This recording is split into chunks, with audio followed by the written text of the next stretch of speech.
Hello बच्चों, I love science की मज़ेदार क्लास में आपका स्वागत है।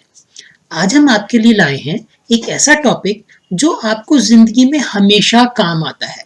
क्योंकि अगर आप कोई भी काम करो, कोई भी सामान बाज़ार से खरीदो या घर में कोई भी काम करवाओ, तो आपको हमेशा कुछ ना कुछ नापने की ज़रूरत पड़ती है। तो आज हमारा टॉपिक है मेजरमेंट। इसको कहते हैं मापना या किन चीज़ों को नापना। तो ऐसी कौन कौन सी चीजें हैं जिन्हें तुमको नापना पड़ता है? ये चीजें हो सकती हैं किसी चीज की लंबाई को नापना। जैसे कि अगर तुम बाजार से कुछ कपड़ा खरीदते हो तो वो कितने मीटर है, या अगर तुम कहीं दूर जाते हो तो वो दूसरा शहर कितने किलोमीटर दूर है। हम लंबाई के अलावा और क्या क्या चीजें नापते हैं, जैसे कि समय को नापना, कि तुम्हारी एक क्लास आधे घंटे की होती है या अब कितना समय हो गया, सुबह तुम्हें टाइम पर स्कूल पहुंचना है, तो ये समय के नापने के बारे में चीजें हैं। उसके अलावा और क्या नापते हैं, जैसे किसी चीज का वजन नापना। जैसे कि अगर तुम बाजार से सब्जी खरीदने जाओ तो तुम्हें देखना पड़ेगा कि अगर मम्मी ने बोला है कि 1 किलो आलू खरीदना है, तो वो ठीक 1 किलो है या नहीं, तो वहां पर वजन को नापने की जरूरत होती है। और हम क्या नापते हैं, किसी लिक्विड या द्रव का आयतन नापना। जैसे कि पानी, तेल, इस तरह की चीजें, इनको हम वजन में नहीं नापते, इनको हम आयतन में नापते हैं, मतलब 1 लीटर, आधा लीटर या और कुछ। तो आज हम इन सभी चीजों के नापने के बारे में बात करेंगे और आपको ऐसी कुछ एक्टिविटी भी बताएंगे जो आप घर पर आसानी से कर सकते हो, जिससे कि आपको ये सब सीखने में बहुत मजा आएगा। ठीक है, तो चलो ये चारों चीजों के नापने के बारे में हम एक एक करके शुरू करते हैं। तो सबसे पहले हम बात कर रहे हैं दूरी या लंबाई। तो किसी चीज की लंबाई, चौड़ाई या दूरी नापने के क्या क्या उदाहरण हैं। जैसे कि तुम्हें अपने लिए कुछ कपड़ा खरीदना है जिसमें तुम्हारी शर्ट बन सके, तो अब तुम्हें पता होना चाहिए कि कितना कपड़ा खरीदना है। अगर उसको ठीक से नापना नहीं आएगा तो हो सकता है तुम गलत नाप के पैसे दे आओ। और दूरी और लंबाई के क्या उदाहरण हैं? इसका एक उदाहरण ये भी हो सकता है, जैसे मान लो किसी के पास बहुत सारी जमीन है जिसमें खेती कर सकते हैं, और वो जमीन उसको किसी और को खेती करने के लिए देनी है, जिससे कि उसको दूसरे आदमी से जो खेती करेगा उससे कुछ पैसे मिल जाएंगे। लेकिन ये कितना बड़ा खेत है, उसका उसकी किराया या उसकी बटाई में कितने पैसे आएंगे, ये ठीक से हिसाब लगाने के लिए हमें पता होना चाहिए कि वो खेत कितना बड़ा है। इसका मतलब हमें खेत की लंबाई और चौड़ाई को नापना आना चाहिए। इसके अलावा अगर तुम किसी वाहन में बैठकर किसी दूसरी जगह जा रहे हो, तो उस वाहन का किराया भी इस बात पर निर्भर करता है कि वो दूसरी जगह कितनी दूर है। तो ये सब उदाहरण हैं इस बात के कि हमें दो चीजों के बीच की दूरी या चीजों की लंबाई को नापना ठीक से आना चाहिए। तो देखो, तुम ये सारे अलग अलग तरह के नापने के उपकरण देख रहे हो ना। जैसे कि ये स्केल है, ये तुम लोग अपने स्कूल में यूज करते हो। ये प्लास्टिक का भी हो सकता है और लकड़ी का भी, या लोहे का भी हो सकता है। ये स्केल 1 फुट लंबा होता है और इसमें दो अलग अलग तरीके से नापने के लिए दूरियां बनी होती हैं।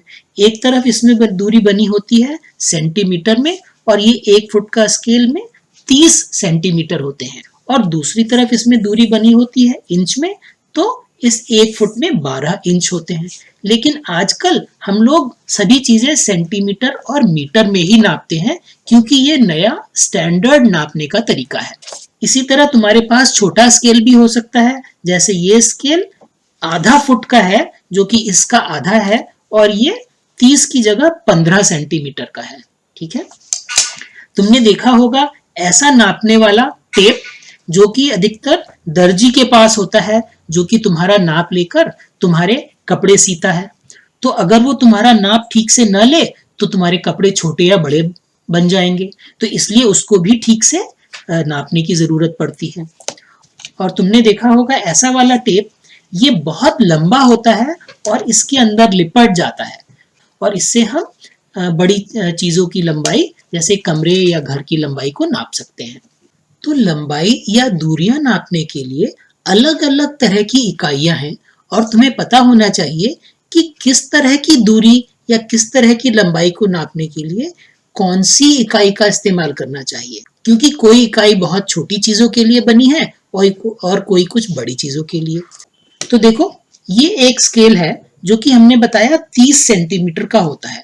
तो यहां से लेकर और यहां तक 30 सेंटीमीटर है। इसका मतलब 1 सेंटीमीटर इतना छोटा है, ये मेरे दोनों नाखूनों के बीच का हिस्सा, ये हिस्सा, ये 1 सेंटीमीटर है। तो अब कौन सी चीजें हमें सेंटीमीटर में नापनी चाहिए?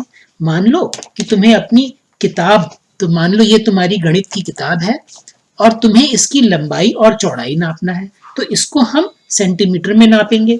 जैसे कि अगर इस स्केल से मैं नापूं तो मैं देख रहा हूं कि ये किताब लगभग 24 सेंटीमीटर लंबी है। इसको एक तरफ से 0 पर रखकर दूसरी तरफ की लंबाई हम नाप लेते हैं।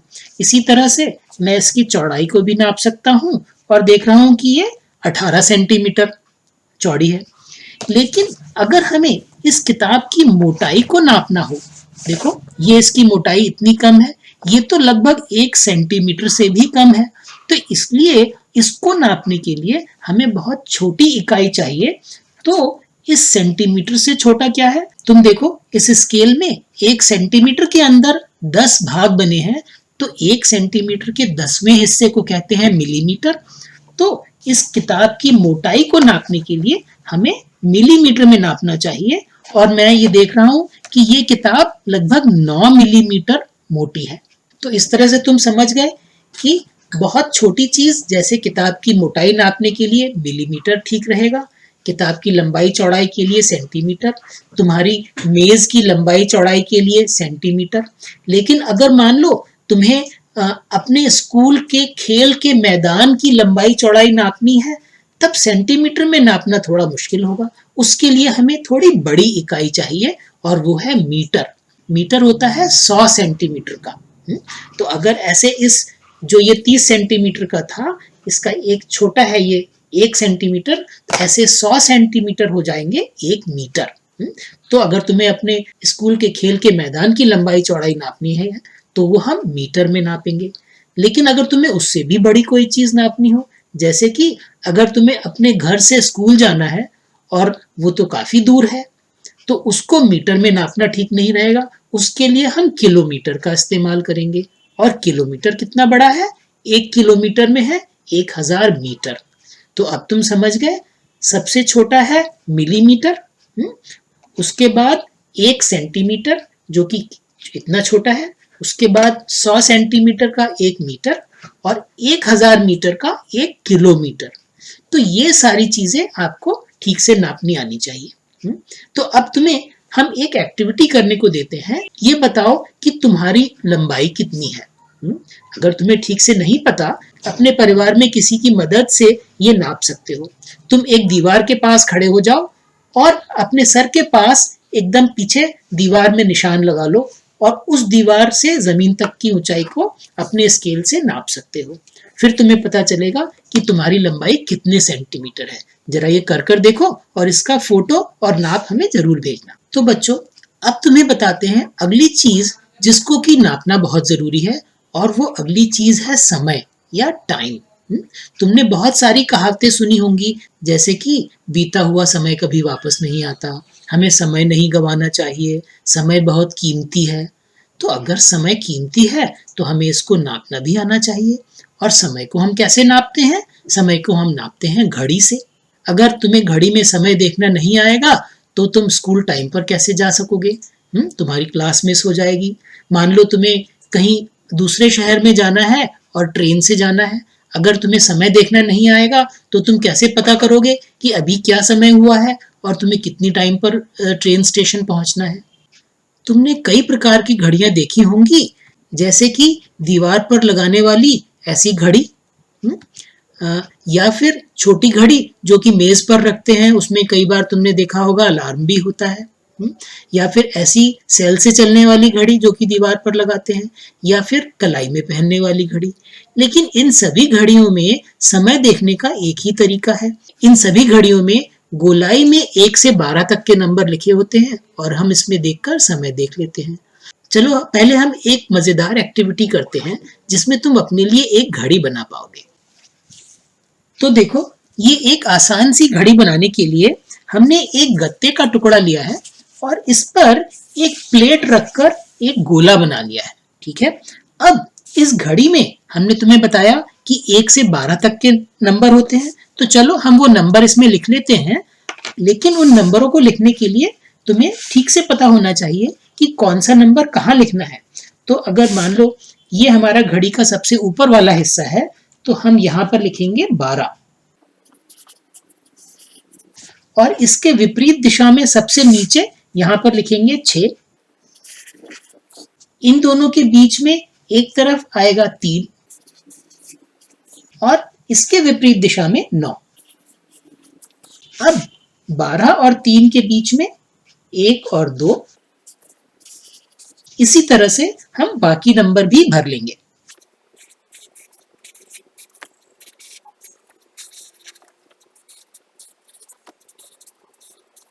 देखो, ये हमारी घड़ी का डायल तैयार हो गया है। ये हमने मोटे कागज से घड़ी की सुइयां काट ली हैं। ये छोटी सुई है घंटे की और लंबी वाली मिनट की। इनको हम काला रंग कर लेते हैं जिससे कि ये घड़ी पर एकदम साफ दिखाई दे।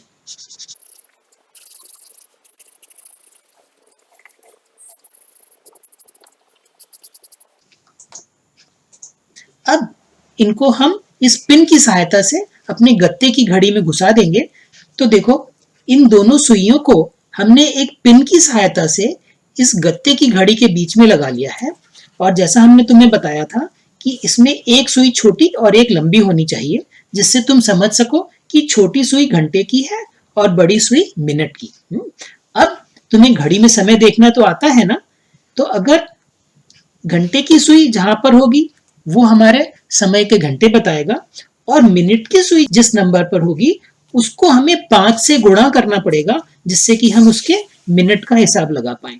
जैसे कि अगर 12:05 है तो ये मिनट की सुई 1 पर होगी और इसी तरह 5-5 मिनट जोड़ते जाओ तो हर नंबर के बाद 5 मिनट बढ़ते जाएंगे। मतलब ये हो गए 10 मिनट, 15, 20, 25, 30, 35, 40, 45, 50, 55 और फिर अगला घंटा आ जाता है। तो इस तरह से तुम अपनी घड़ी में कोई भी समय सेट कर सकते हो और इससे तुम घड़ी में समय देखने की प्रैक्टिस भी कर सकते हो। तो ये घड़ी तुम जरूर बनाओ और इस घड़ी की फोटो हमें अपने स्कूल के व्हाट्सएप ग्रुप पर भेजना, जिससे हम देख सकें कि तुम ये घड़ी बनाना सीख गए हो।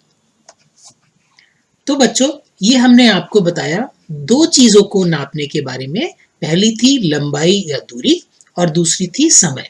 इस वीडियो के अगले भाग में हम आपको बताएंगे 2 और चीजें नापना, और वो है वजन का नापना, मतलब कौन सी चीज कितने वजन की है, और दूसरी है आयतन का नापना, जो कि हम कोई द्रव पदार्थ को नापने के लिए इस्तेमाल करते हैं, जैसे कि बोतल में रखने वाला कोई भी द्रव। तो ये दूसरा वीडियो देखना मत भूलना।